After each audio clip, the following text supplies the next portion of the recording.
Okay, so I'm back with the CFG generator. We kind of left off abruptly last time, so let me just review what I'm doing here.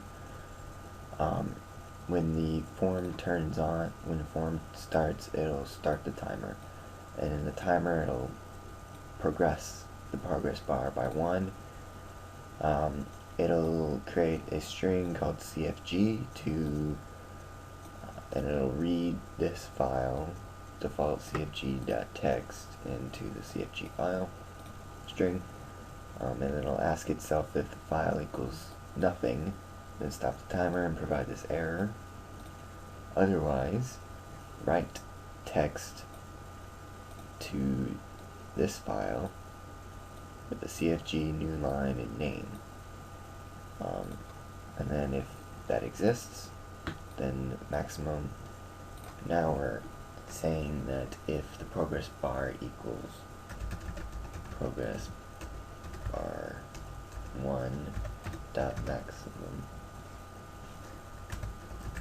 then timer 1 dot stop the timer, close the form, and display a message box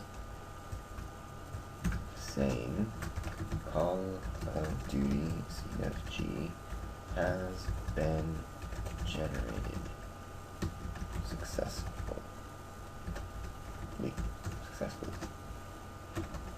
Add a new line, new line, path, full quotation mark, or 3 quotation marks, and my settings dot file, 4 more quotation marks, MSG style would be in hang on. Oh, get rid of this. Okay, there we go. Information. And then the title will be finished. And then end if. So that's your creating the CFG.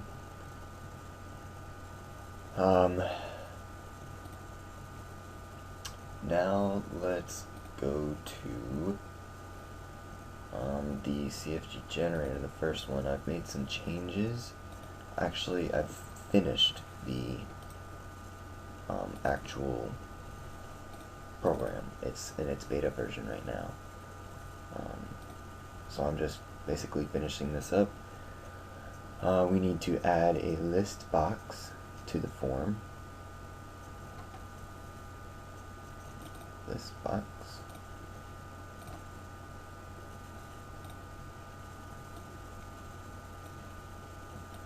And we will add this right here.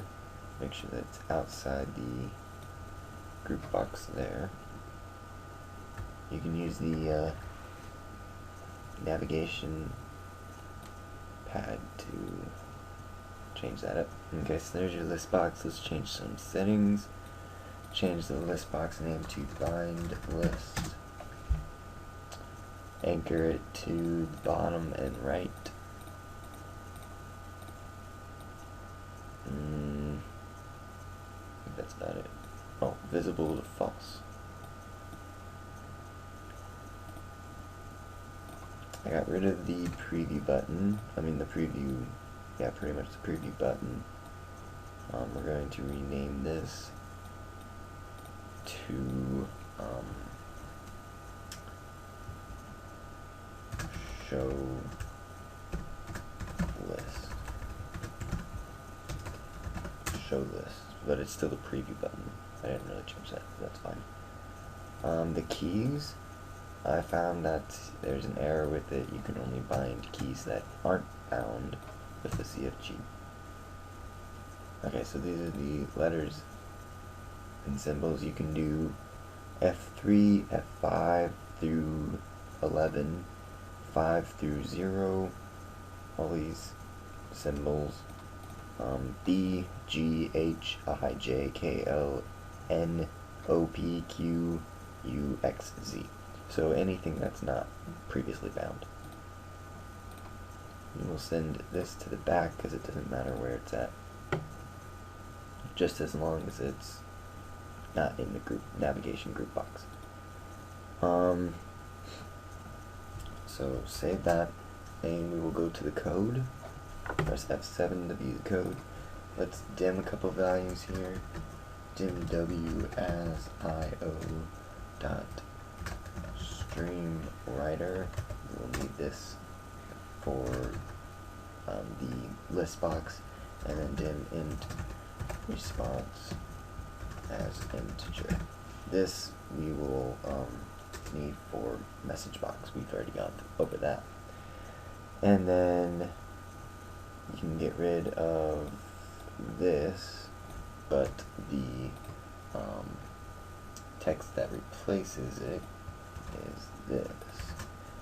Preview button dot text. If the preview button dot text equals show list, then make the list visible and the group box invisible, and change the text to closed list. Otherwise, if it's closed list, then make the bind list invisible and the group box visible, and change the text to show list. Pretty simple there. Okay, so now we will code the add button, add bind button.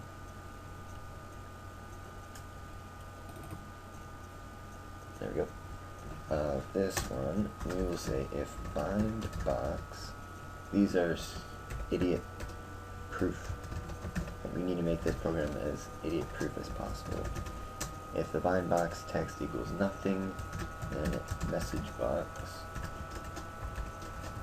you need to supply text for the bind. And it'll be exclamation.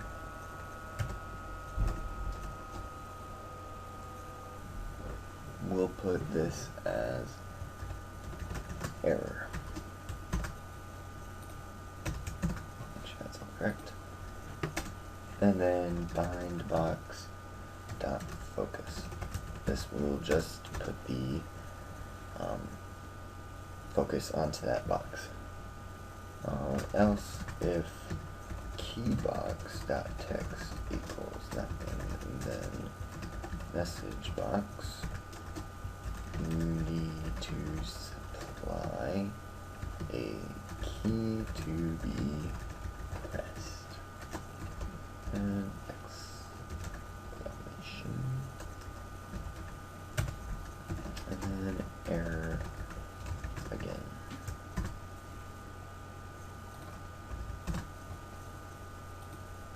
And then this one has no focus.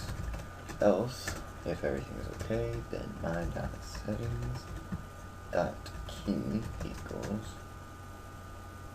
key box dot text, and my dot settings dot bind equals bind box dot text.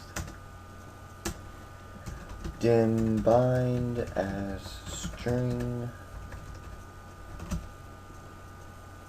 which equals bind, and my dot settings dot bind, and wait, no, my dot settings dot key, and this gets a little complicated. We want quotation marks and we first want a space, so that's where this comes in, and then we stop that and then start it again, and this time we want quotation marks, so this will allow quotation marks in it.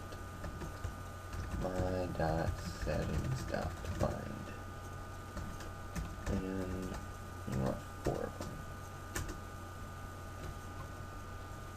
and it looks like we have a problem. Oh, we probably didn't create the setting. Nope. Okay, so create a setting named bind, and now it's much better. Should be.